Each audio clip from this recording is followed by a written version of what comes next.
छठ पूजा की इन मान्यताओं को जानकर इस पावन पर्व के प्रति आपकी आस्था और बढ़ जाएगी। हिंदू धर्म में हर पर्व त्योहार का अपना एक अलग महत्व है, लेकिन बात जब उत्तर भारत की हो तो छठ पूजा को सबसे बड़ा त्योहार माना जाता है।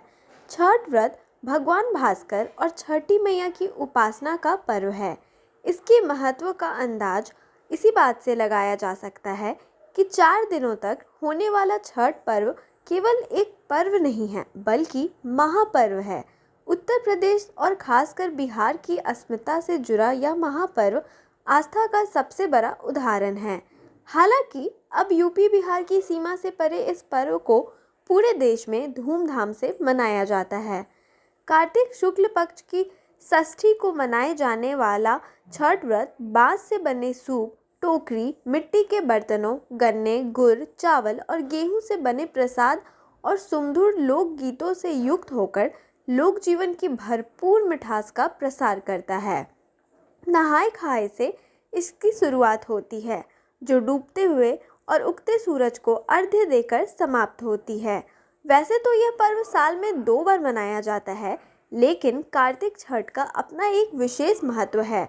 संतान, पारिवारिक सुख समृद्धि और मनवांछित फल प्राप्ति के लिए यह पर्व मनाया जाता है। छठ पूजा का सबसे महत्वपूर्ण पक्ष इसकी सादगी, पवित्रता और लोक पक्ष है।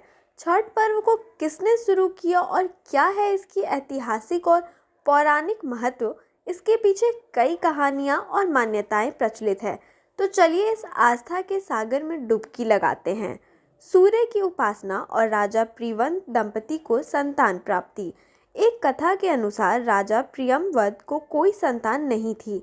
महर्षि कश्यप ने पुत्र की प्राप्ति के लिए राजा को यज्ञ करने को कहा और उनकी पत्नी मालिनी को यज्ञहूति के लिए बनाई खीर दी।